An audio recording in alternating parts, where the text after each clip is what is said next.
नरेंद्र मोदी तो खाली झूठ बोलते हैं मैम। तो बोले कि 2 करोड़ रोजगार देंगे, बोले अकाउंट में 15 लाख। आप जानते हैं उनका 15 लाख का बात सब लोग समझ गया था, सब लोग मान भी गया था 15 लाख। जब तक मीडिया नहीं स्ट्रांग होगा, वहां का नेता ही अकाउंटेबल नहीं होगा, नेता अकाउंटेबल नहीं होगा, ब्यूरोक्रेसी अकाउंटेबल नहीं होगा। सब कुछ रोजगार की सख्त सख्त सख्त कमी है और हमें हर डेमोक्रेसी डाइज इन डार्कनेस, अंधकार में लोकतंत्र मर जाए। मोदी का जो एक सरकार चलाने का जो फंक्शन, स्टाइल ऑफ फंक्शनिंग जो रनिंग गवर्नमेंट का, वो बहुत ही डिक्टेटोरियल। नमस्कार, मैं रिया सिंह उज्जैन आपका देश दर्शनी में स्वागत करती हूँ। देश में तमाम तरह की खबरें चल रही हैं, लेकिन अभी एक मुद्दा काफी जोर शोर से चल रहा है, वो है देश में जो है संविधान खतरे में है। इसी को लेकर के राहुल गांधी जो है इस मुद्दे को उठा रहे हैं और सत्ता पक्ष पे आरोप लगा रहे हैं कि संविधान से छेड़छाड़ किया जा रहा है और संविधान जो है खतरे में है। अभी हमारे साथ हैं कांग्रेस के नेता चंद्रभूषण द ग्रेट। हम उनसे बात करेंगे कि क्या कुछ कहते हैं इस मुद्दे को लेकर, क्या कहेंगे। नमस्ते रिया जी, सबसे पहले देखिए, जहाँ तक बात है संविधान का, तो कॉन्स्टिट्यूशन एक ऐसा डॉक्यूमेंट है जो हम लोग को बहुत ही मेहनत से मिला।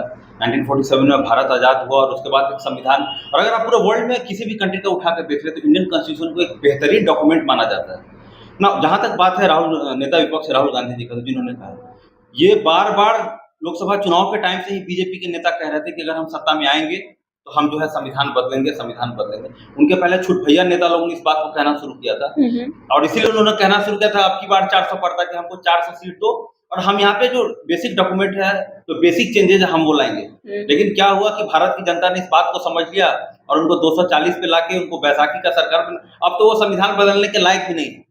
जहां तक बात है कि कॉन्स्टिट्यूशन में वो क्या चेंजेज कर सकते हैं, तो मैं बार बार कहता हूँ नरेंद्र मोदी का जो एक सरकार चलाने का जो फंक्शन, स्टाइल ऑफ फंक्शनिंग जो रनिंग गवर्नमेंट का, वो बहुत ही डिक्टेटोरियल है। वो किस, अब देखिए, चाहे जुडिशरी हो, चाहे एग्जीक्यूटिव हो, चाहे पार्लियामेंट, ये तीनों एक अलग चीज होता है। वो शायद उसमें चेंज करते हैं। अब मैं आपको एक एग्जांपल देना चाहता हूँ। जजेस का जो अपॉइंटमेंट होता है, तो पहले क्या था, एनजैक सिस्टम उन्होंने लाया था। जो कोर्ट का जो 4 जज के पास वो जाता है, सबसे पहले नरेंद्र मोदी ने लाया था कि नहीं हम उसको चेंज करेंगे, उसमें हम सरकार का भी लोग लाएंगे जो जजेस को अपॉइंट करेंगे। लेकिन सुप्रीम कोर्ट ने ही एनजैक को खारिज कर दिया था। तो कहने का ये मतलब कि इनका कोशिश तो रहता है कि चाहे आरक्षण हो, चाहे किसी भी चीज हो, उसको चेंज करें, लेकिन हम इनको होने नहीं देंगे। भारत की जनता ने भी लोकसभा में ये तय कर दिया कि हम कोई भी लोग जो सरकार संविधान पे हाथ रखेगा, हम उसे ये बर्दाश्त नहीं करेंगे। आप सत्ता पक्ष पे आरोप लगा रहे हैं, लेकिन सत्ता पक्ष वाले जो हैं वो कहते हैं कि हम देश के भलाई के लिए चेंजेस लाते हैं संविधान में। मैडम, बात है कि सो आप किस चीज पे चेंज ला रहे हैं। उन्होंने जीएसटी पे चेंज लाया, जीएसटी का आप जब बात करें 101st कंट्री, हमने कहा क्या कि आप चेंज नहीं कीजिए, आप चेंज कीजिए। हम लोग आज भी जीएसटी का किस चीज पे शिकायत करते हैं कि जिसपे 5% टैक्स लगना चाहिए उस पर 18% है। आपको लगाना ही है जीएसटी, तो आप पेट्रोल को टैक्स जीएसटी मिलाओ, डीजल को टैक्स मिलाओ। मतलब है कि एक चीज मैं आपको जीएसटी के नाम लेकर मैं आपको बता दूं, जीएसटी काउंसिल है, ठीक है, और एक कमेटी वैसी है कि जो कि अगर किसी कंपनी को जीएसटी के रिगार्डिंग प्रॉब्लम है तो उसको उस प्रॉब्लम को माने ठीक करे। आप जानती हैं उसमें 3 मेंबर हैं, उसमें 2 मेंबर अभी तक अपॉइंट नहीं हुए। आप बताइए, इस तरीके से तो ये सरकार चलाती है। किसी भी कंपनी को जीएसटी फाइल करने में दिक्कत हो सकता है, आप हो, मैं हो, कुछ भी हो, मैं कहाँ जाऊंगा। तो ये बोलते तो कुछ और है, करते कुछ और है। हम लोग का मेन कहना था कि आप संविधान का किस चीज चेंज करना चाहते हैं, क्या चाहते हैं आप संविधान को।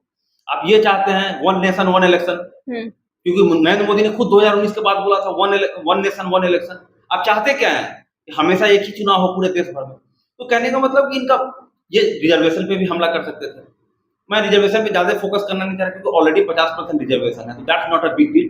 बट जो Narendra Modi style of functioning है वो बहुत ही डिक्टेटोरियल स्टाइल ऑफ फंक्शनिंग है, क्योंकि आप देख सकते हो जिस तरीके से ईडी का यूज करते हैं। कौन जाने वो संविधान में ही ये चीज किसी एजेंसी को पावर दे देते कि वो किसी पे रेड कर सकता है।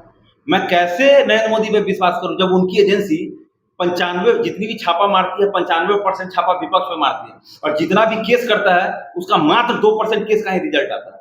जब किसी का इस तरीके से दूसरे अपने विरोधी से बदला लेने का हिसाब किताब हो, उस संविधान पे भी छेड़छाड़ करके पूरे देश के स्ट्रक्चर को डाउन कर। आप कह रहे हैं कि कैसे नरेंद्र मोदी पर विश्वास किया जाए, लेकिन जनता जो है लगातार तीसरे बार उनको प्रधानमंत्री बना दिया। मैडम देखिए, 2014 में लोगों ने नरेंद्र मोदी को ये चीज, क्योंकि हम ऑलरेडी 10 साल से पावर में तो दिया, 2019 में ही जनता इनको हरा देती, क्योंकि उस टाइम रहते ही महंगाई, बेरोजगारी सब कुछ चरम सीमा पे पहुंच गई थी। लेकिन वो तो पुलवामा बालाकोट वाला घटना हो गया और जाके इन्होंने खुद प्रचार मांगा कि बालाकोट के नाम पे हमको वोट पड़ेगा क्या, वो जीत गए।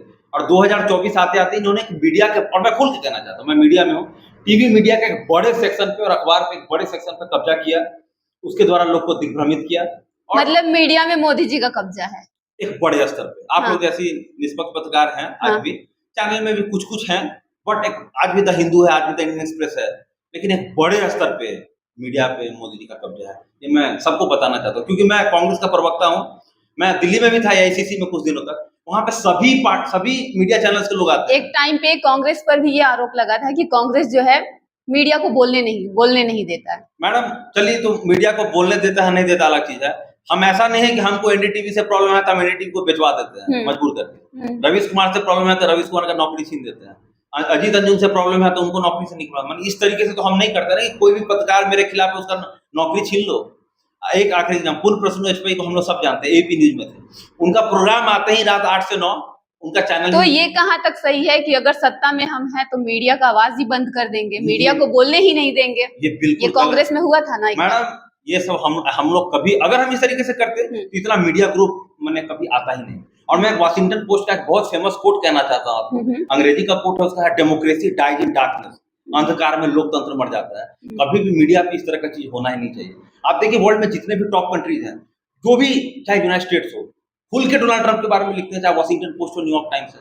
अब वर्ल्ड के जितने भी डेवलप्ड कंट्री को देख लीजिए, स्कॉटलैंड हो, नॉर्वे हो, स्वीडन हो, आप देखिए वहां पे जब तक मीडिया नहीं स्ट्रांग होगा, वहां का नेता ही अकाउंटेबल नहीं होगा, नेता अकाउंटेबल नहीं होगा, ब्यूरोक्रेसी अकाउंटेबल नहीं होगा, फिर सब कुछ सरने लगता है, फिर हर कुछ जो है गड़बड़ा जाता है। आप बिहार, आप पटना के बगल में हाजीपुर जल के देख लीजिए, एक बार बारिश होता है पूरे शहर में गाड़ी चलाने लायक कुछ नहीं बनता। ऐसा इसीलिए हुआ कि वहां के नेता लोग को पता है हम आएंगे, जात जात करेंगे, धर्म धर्म करेंगे, यहाँ की जनता हमको वोट दे देगी। नहीं तो इस तरह का जब शहर का बुरा हाल हो, नेता को तो डर से निकलना ही नहीं चाहिए। कहने का मेरा ये मतलब है कि मीडिया को एक फुली अकाउंटेबल होना चाहिए, क्योंकि वो 4th पिलर है किसी भी कंट्री का। वो उसके गड़बड़ाने से भारत का बहुत बहुत बहुत नुकसान हुआ। अच्छा, बिहार की बात अगर करी जाए तो बिहार में चुनाव है इस बार, जो बिहार में देखा जा रहा है राहुल गांधी काफी सक्रिय हैं बिहार। हाँ मैडम, हमारे नेता विपक्ष बहुत सक्रिय हैं, हमारे अध्यक्ष जी बहुत सक्रिय हैं, हमारे जो प्रभारी जी हैं कृष्णा लाल, वो आने वाले टाइम में हमारे और भी नेता आएंगे, प्रियंका जी आएंगे, मल्लिकार्जुन खड़गे जी आएंगे, और हम चाहते हैं कि हम हर हाल में सरकार बनाए। कल रोजगार मेला हुआ 19 जुलाई को, मैं वहीं पे था। 40 से अधिक बच्चों को मैं बता देना चाहता हूँ, मैंने खुद जॉब ऑफर लेटर किया। मैं टाटा ग्रुप के साथ था, मैं ब्रिटानिया ग्रुप के साथ था, सब कुछ था। वो हमारे मेहमानबाजी से बहुत खुश भी थे।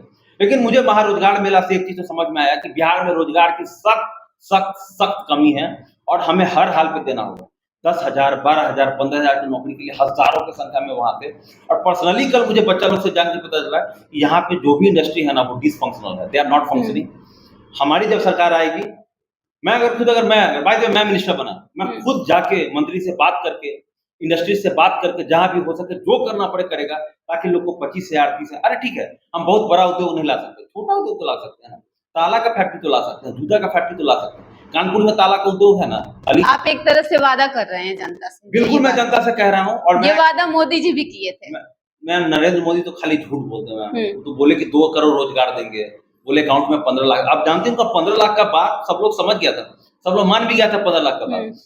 सब सोचा कि विदेशों में इतना काला धन आ जाएगा। अब अभी आप इमेजिन कीजिए, अभी 2 महीना पहले रिपोर्ट आया है, 2014 में जितना काला धन जमा था उससे 3 गुना अधिक पैसा काला धन जो है वहां पे जमा हो। मैं वही तो कह रहा हूँ ना, मीडिया अगर ठीक से कुछ नहीं रिपोर्टिंग, सही रिपोर्टिंग करने की जरूरत है। नरेंद्र मोदी का 2014 का वादा पे रिपोर्टिंग हो जाए।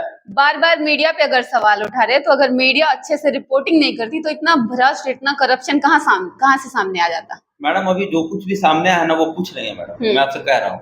एक्चुअल में बात क्या है कि जिनके पास बड़ा रिसोर्स है, जिनके पास, आप अपना यूट्यूब चलाते हैं, आपको बहुत बहुत मुबारक इसके लिए। लेकिन जैसे बड़े चैनल्स हैं, आज तक हो गया, AP हो गया, ये सब बड़ा चैनल, इनके पास, मैं बड़ा इसे कह रहा हूँ, इनके पास पैसा, इनके पास संसाधन अधिक है। इन्वेस्टिगेटिव जर्नलिज्म कहाँ है? अभी मध्य प्रदेश में एक मंत्री, महिला मंत्री पे उठा सवाल, वो 1,000 करोड़ रुपया गबन कर गई नल जल स्कीम में। वहां का जो इंजीनियर है वो 2,000 करोड़ गबन कर गया।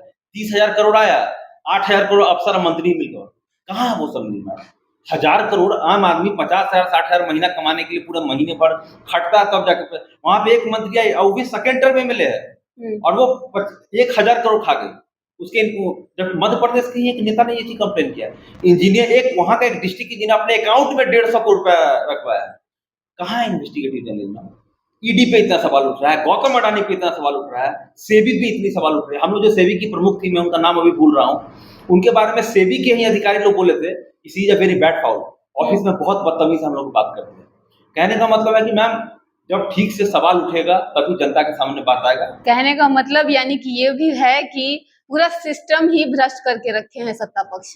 मैं फिर से कह रहा हूँ, डेमोक्रेसी डाइज इन डार्कनेस। अगर माने चूंकि आप प्राइम मिनिस्टर को पोस्ट, एक बड़े फेमस जर्नलिस्ट है पुन प्रसून वाजपेयी, मैं एक दिन उनका एक इंटरव्यू सुन रहा था न्यूज लॉन्ड्री पे, उन्होंने उस पर कहा था कि हम लोग जब कुछ न्यूज चलाते थे तो शायद वो उन्होंने कहा कि हमारा न्यूज चैनल की तरफ से हम लोग कहा गया था कि मोदी जी का पोस्टर मत लगाइए, मोदी जी को क्वेश्चन करके आपको जर्नलिस्ट आप जानती होंगी। तो कहने का मतलब जब आपकी हमारे मनमोहन सिंह थे तो रोज आप मनमोहन सिंह का फोटो लगा के मनमोहन सिंह आप मौन है, ये कैसे वो कैसे दिस कैसे दैट कैसे, इसके टाइम आप प्राइम मिनिस्टर का फोटो मत लगाइए। अच्छे प्राइम मिनिस्टर का आप शिकायत मत कीजिए, स्टेट इलेक्शन का स्टेट गवर्नमेंट का शिकायत कर लीजिए, और जब चुनाव होगा तो मोदी जी अपने नाम पे सब वोट मांगने आ जाएंगे, भाई हम तो क्लीन इमेज वाले हैं। मैं आपके चैनल के माध्यम तो आप ये मानते हैं कि मोदी जी के नाम पे वोट मिलता है, मोदी जी का मैजिक चलता है? मैडम मैं मैजिक तो इसको बिल्कुल नहीं कहना चाहूंगा। जो लोग अंधभक्त हो गए इस चक्कर में, क्योंकि कई लोगों को क्या है ना कि धर्म के नाम पे बहुत लिटरली प्रॉब्लम है। कुछ लोग के मन में इन्होंने सोशल मीडिया के थ्रू बहुत ज्यादा मुसलमानों और क्रिश्चियनों के प्रति नफरत भर दिया है। बेचारे कुछ बच्चे इसमें शिकार हो गए हैं इसका।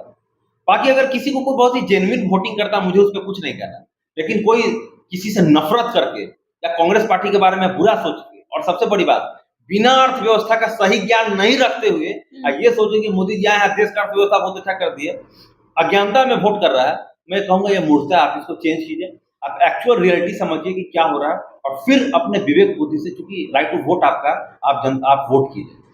मतलब जितना जनता है बीजेपी को वोट करता है वो अंधभक्त है? मैडम मैं ये बिल्कुल आज भी नहीं कहना चाह रहा, मैं ये कह रहा हूँ कि जो अपने कॉन्साइंस से वोट करता है, देश को समझ के वोट करता हो तो ठीक है, लेकिन जो भी लोग धर्म की नफरत करते हैं, मुसलमानों की जो धर्म के नाम पे करते हैं, बिल्कुल मैडम जो धर्म के नाम पे, वो बिल्कुल अंधभक्त है। क्योंकि अगर आप रिलीजन के बेसिस पे वोट करेंगे, मशहूर हिस्टोरियन राम पुनिया कोट कहता है, whenever religion comes it destroys the economy of a nation. जहां भी किसी देश में सरकार में धर्म घुसता है, वो वहां की अर्थव्यवस्था को खा जाता है।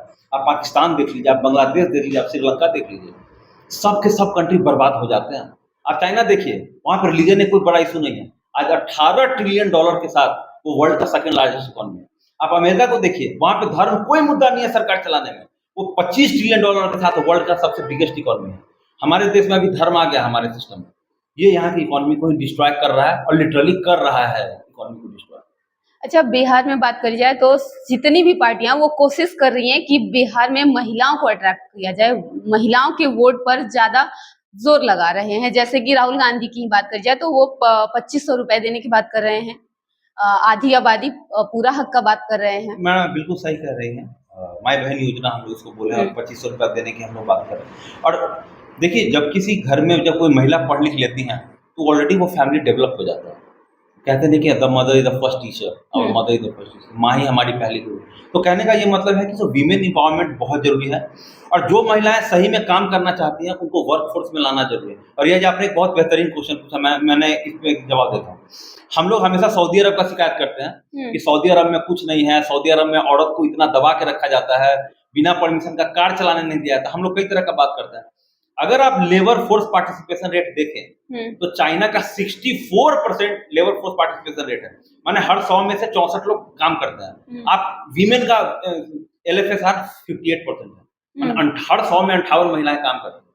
सऊदी अरब का फीमेल फोर्स पार्टिसिपेशन रेट 27% है, क्योंकि मैं इकोनॉमिक्स का स्टूडेंट, मैं आपको बता सकता हूँ, वहाँ हर 100 में 27 महिलाएं काम करती हैं। भारत में LFSR 100 में 18 है, 18। मतलब हम बात करते हैं लंबा चौड़ा, हमने महिलाओं को ये दे दिया, अरे जब दे दिया तो महिलाएं काम करना क्यों नहीं चाह रही?